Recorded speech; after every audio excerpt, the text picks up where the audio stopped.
We've done two exercises. One of them was where a patient was entrapped and paramedics had to gain access to the patient. The patient's legs were entrapped underneath the steering column and there was no other way to access it. Usually paramedics will just go and feel if the doors are open. In this scenario, the doors were basically shut completely and also entangled into each other during the mechanism of the accident. So they had to remove the whole flap of the side of the vehicle that is cutting the vehicle on the side and moving the two doors to the ground. So basically there's a whole open gap for paramedics to access the patient and remove the patient.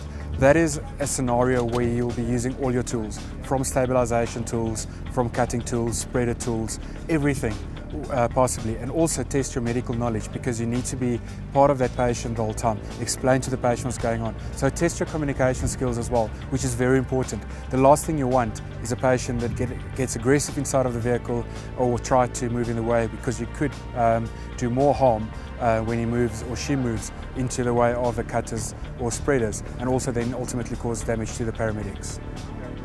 It's basically called a fold over. One of the techniques I can also use instead of folding it on the side is calling a roof flap, where they flap the vehicle's roof over.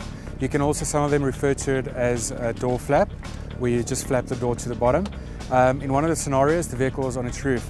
We do see vehicles often in accidents where they overturn, they land on the roof. Basically, when a vehicle's on its roof, there's no access to a patient. So instead of flapping it while it's on its wheels to the bottom, where the paramedics are working, then removing it, they'll flap it to the top.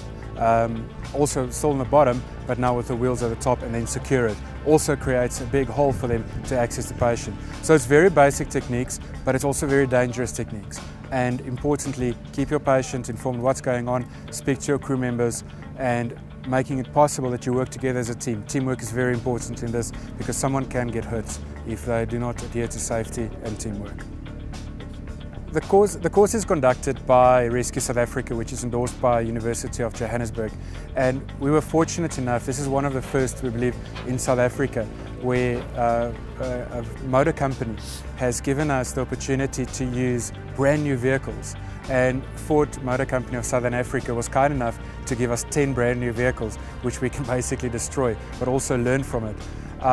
The good thing about it is, and also the learning experience and the value out of this is tremendous, because in the past we would go through to a scrapyard, but vehicles would be burnt out or they would already be smashed or cut open by prior rescue teams. So it doesn't give you that effect.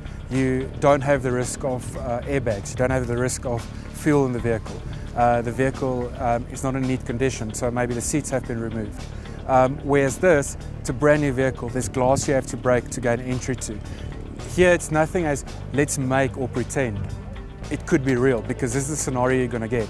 You're going to get a vehicle that's sort of intact, because the smash side you're not going to enter, you're going to enter from the other side and you need to get in. So this is why we at Ford Motor Company South Africa during this training course, and was kindly organised by Rescue South Africa and Ford for ER24 paramedics.